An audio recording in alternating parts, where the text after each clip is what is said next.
She's the pushy broad from the Bronx, New York.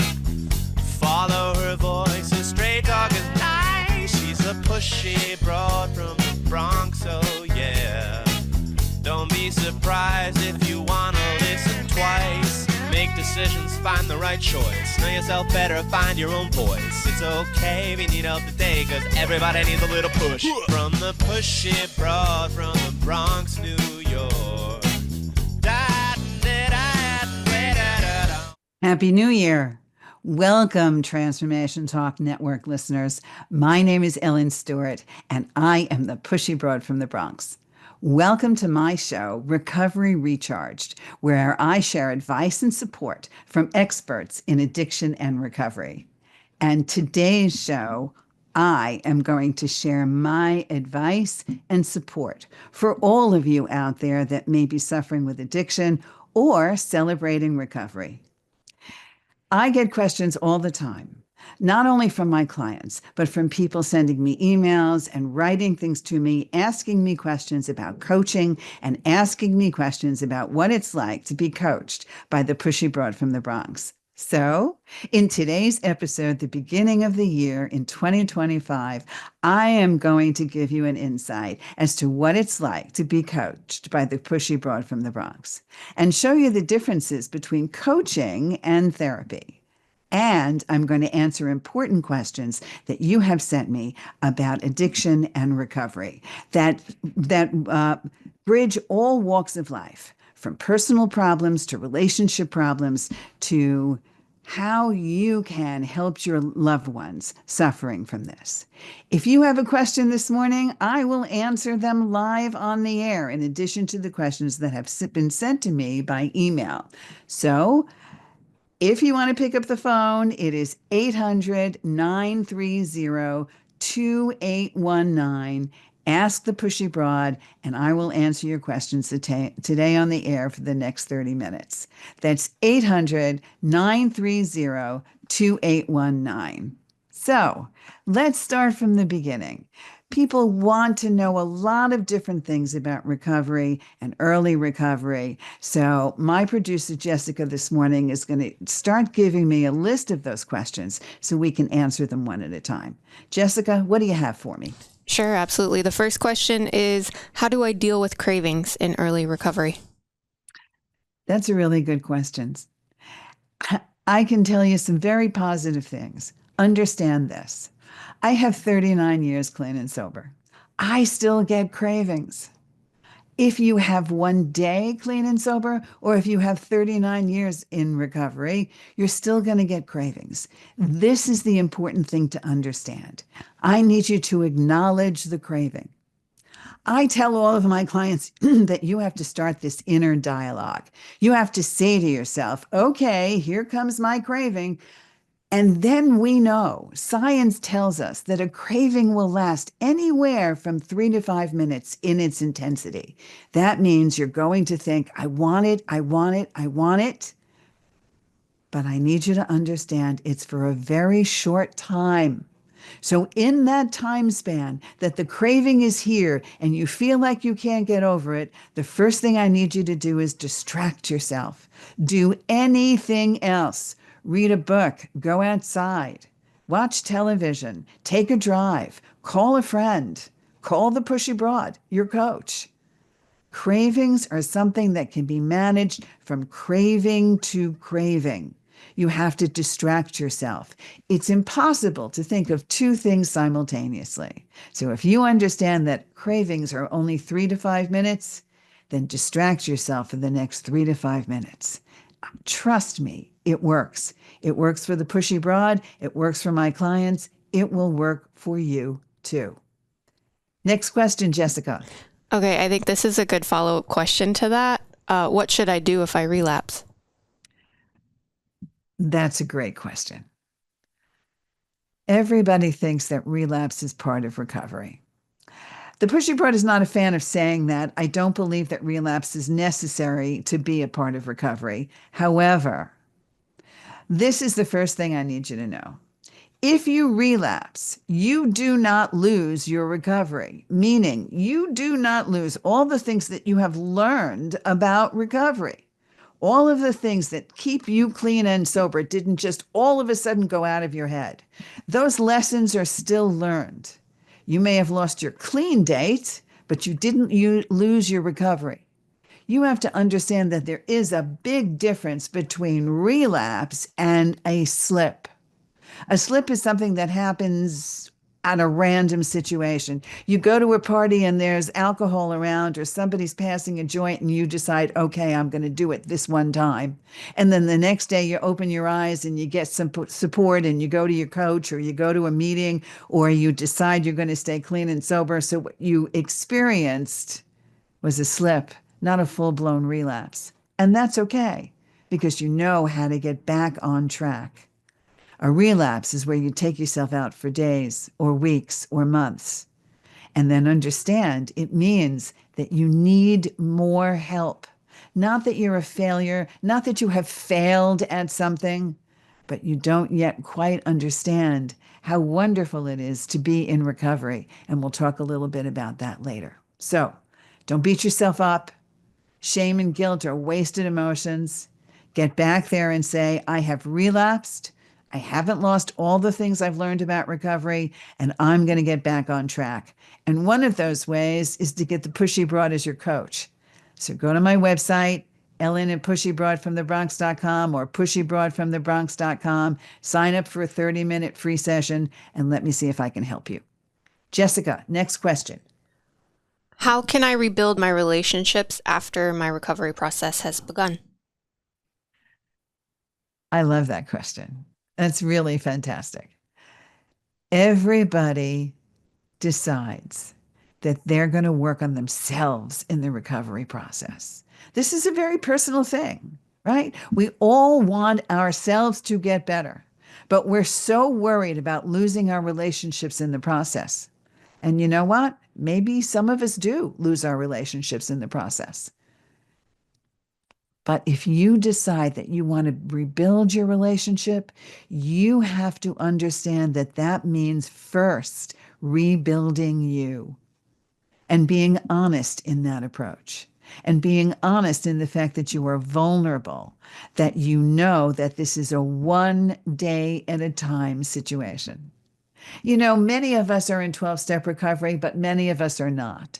But some of the principles of 12-step are extremely important to take in, because those cliches actually work.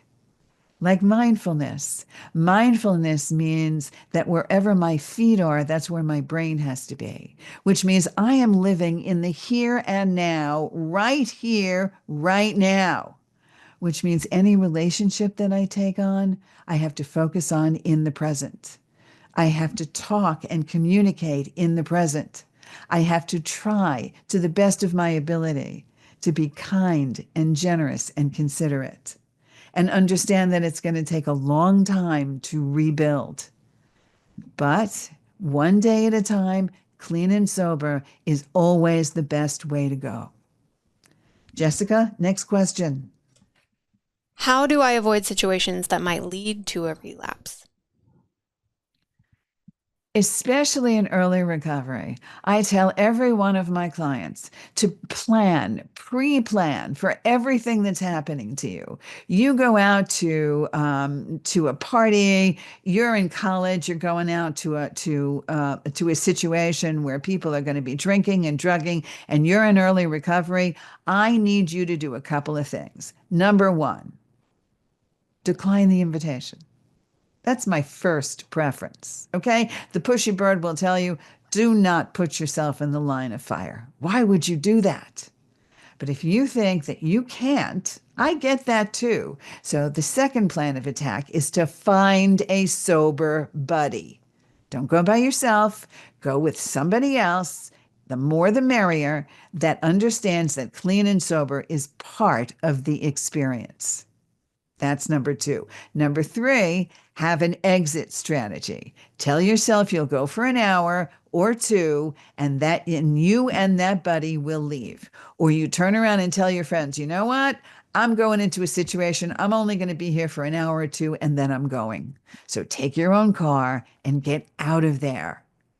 because you cannot play with fire. People think they can play with fire and they don't get burned. In recovery, every single time there's a trigger, single time there's an opportunity to drink or drug, we are always faced with that fire. So, how strong do you think you are? Even the Pushy Broad isn't that strong. The Pushy Broad puts plans in place. You need to do the same. Next question, Jessica. This is a good one. Healthy ways to manage stress without turning to substances. So we don't want to replace one addiction for another. That's what we do, right? We get this compulsion that we want to drink, we want to drug, we want to do things that are not good for us, and we want to do it over and over and over again, right? That's what we do. So we do have to replace that craving, that addiction with other things, and then make sure that that doesn't become an addiction as well. However, accountability. Am I accountable to myself? Do I take care of myself and am I responsible for my actions?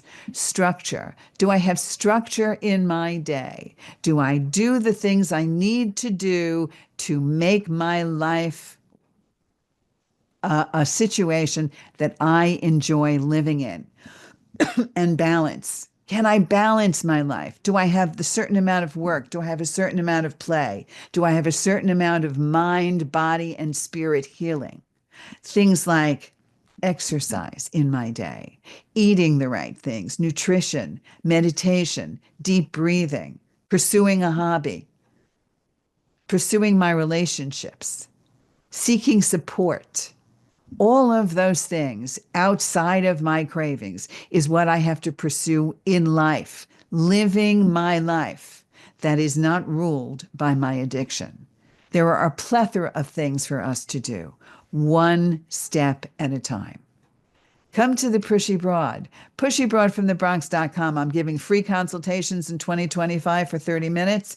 If you have a question about anything we're talking about today, please call me at 800-930-2819 on the air. I'll be happy to answer your questions, or email me at ellen@pushybroadfromthebronx.com. I think we're going to get a coaching session from the Pushy Broad once a month so you guys can understand what it's like to really feel great about recovery. Jessica, anything else for me? Another question. How can I improve my self-esteem in recovery? Self-esteem, I think, always becomes a lifelong process, right? Every single day we have to tell ourselves that we love ourselves and that we care about ourselves. In recovery, we say we have to keep the focus of attention on ourselves, right? Some people may think that's selfish. I just think that's self-centered. I think we need to be self-centered.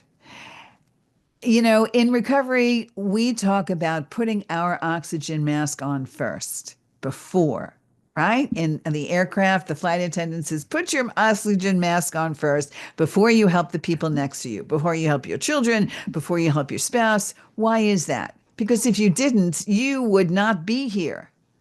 If you don't take care of yourself, there is no way you can properly take care of another human being. You can't do it properly at all. So what do you do for self-esteem? You, number one, get in touch with the fact that recovery is no small feat. Being proud of being clean and sober. Being proud of understanding that you now can control your decision makings, how you feel about life, that you get a true indication of who you are and what you want is something to be immensely proud of. Reflecting and telling yourself that this accomplishment alone is the greatest accomplishment of your life. And then everything else will come later. Trust the Pushy Broad. My clients do. Jessica, what else do you have? So this one takes us to the professional realm. The question is, can I repair my professional reputation after recovery? It really depends upon what you've done, doesn't it?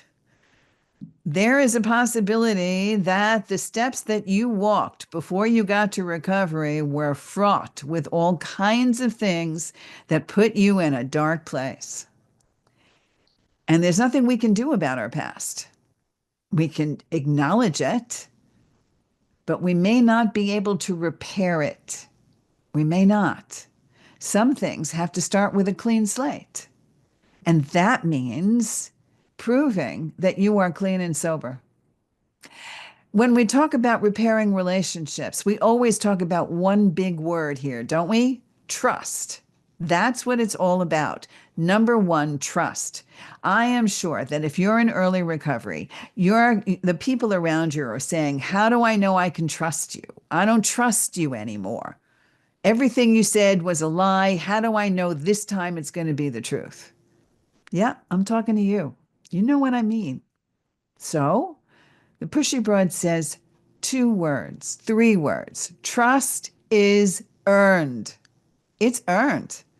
You can't just come back into a situation and expect everybody to say, okay, this is fine. You made a mess of everything before. You disrupted the family before. You got everybody in trouble. And on top of which, you may have almost lost your life and all of a sudden everything's fine because you said you want to be clean and sober. Doesn't work that way. It takes time and patience and effort and one day at a time, clean and sober. And that means you have to take that time and patience and understand that over time, you will get back the trust. Over time, you will earn that respect when you begin to respect everybody and everything around you. And if you have lost your job because of this, then you know not to do it the next time. I tell all of my clients, it is our job to make mistakes in life. That is our job. Everybody makes mistakes. Everybody fails. We learn from all of those things. The trick is not to make the same mistakes over and over and over again. So if you lost your professional reputation in a previous situation, nothing's lost forever. You can get things back. Understand that it'll take more work than the first time around. Jessica, what have you got for me? So, speaking of taking more work, how do you build a support system? Well, gratefully, in this country, the stigma of addiction is still here, but there are so many of us that are working on rebuilding and tearing down that stigma. And there are so many resources available to you. Every single month, twice a month, I give you resources from all kinds of people, from clinicians, from doctors, from therapists that you can reach out to for help. All you have to do is send an email to ellen@pushybroadfromthebronx.com or go to pushybroadfromthebronx.com and take that 30-minute session, and I will help you to find resources. There are 12-step groups. There are therapists. There are meetings all over for you to take the first step. But the first step, no matter what, is admitting that you need help. And I know so many people say to me, why is it so hard to ask for help? Have you thought about that? How many times have you said, I really want help, but I'm afraid to ask? Or you've said to yourself, I really want help, but maybe nobody will listen to me. Or I really want help, but I'm embarrassed to ask. Or I really want help, but if I ask for help, then I'm a failure. Then I couldn't do it myself. Here's the Pushy Broad. Nobody can do it alone. Okay? Nobody can do it alone. If I have to find out what's going on with something, if I have to learn something, it is outside of myself. I will research it. I will talk to therapists. I'll talk to doctors. I'll talk to clinicians. I don't have all the answers, and neither do you. So just think of it as I'm taking a new course. I'm learning new things. You may scroll on social media and learn things all the time. That's the same thing with addiction and recovery. I need you to learn new things. I need you to get out of your head and understand that there's a big world out there that's waiting to give you information that you don't already have. So get off the wheel, get off the cycle, and ask for help. Next question, Jessica. How do I explain my recovery to children or younger family members? Ah, that's a big deal. Every time I work with families, many things surface that are very, very common, really common. First, you would be surprised at how many young children and family members already know the difference between your drinking and drugging and your being clean and sober. So many people come to me and say, nobody knows that I'm drinking or smoking, or nobody knows that I have this addiction, whatever it is, whether it's drinking or smoking or gambling or a food addiction or shopping, nobody knows. Everybody thinks it's a secret. I've got news for you guys. It's no secret. Everybody around you knows. They've been tiptoeing around you for years. They're walking on eggshells because they probably tried to tell you in ways that you have ignored or denied for years.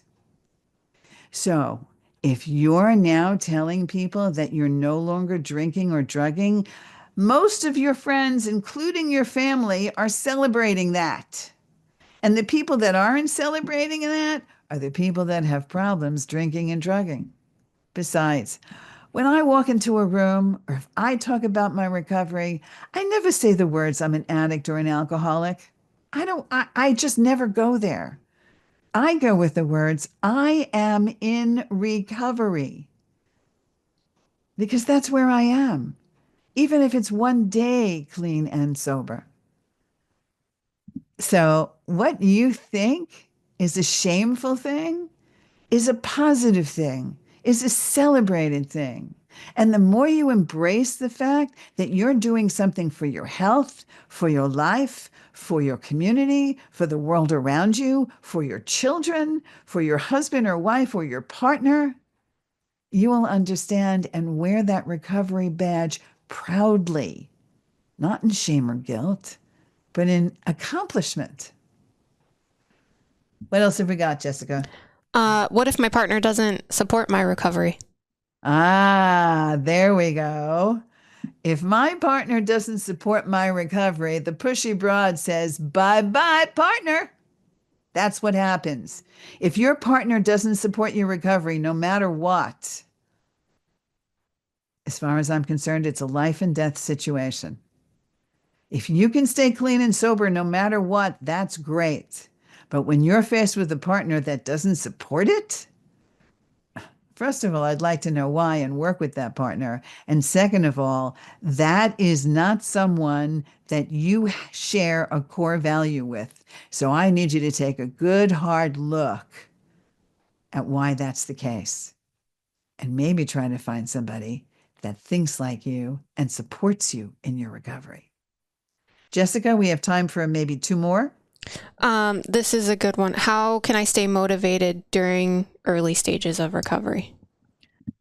There are so many different ways to stay motivated. And one of those ways is getting a recovery coach like the Pushy Broad at pushybroadfromthebronx.com if you want to do that, or understanding that you can do anything you want in recovery that you've done before. Let's try to do something new. Let's learn something new. Let's take a course. Let's do something creative. Let's learn a new language. Let's learn how to cook.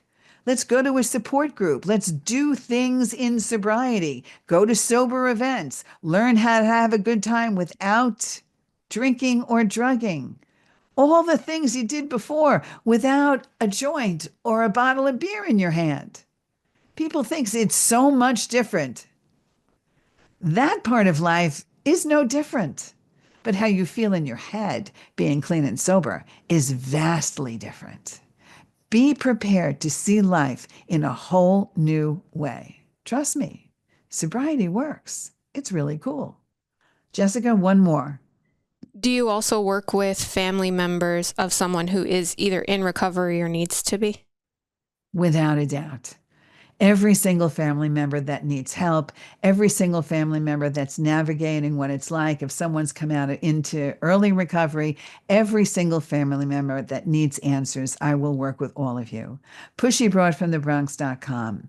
I will answer all of your questions, everything that you need, and work with all of those unsure and concerned parents, not knowing which way to go and feeling that everything is hopeless.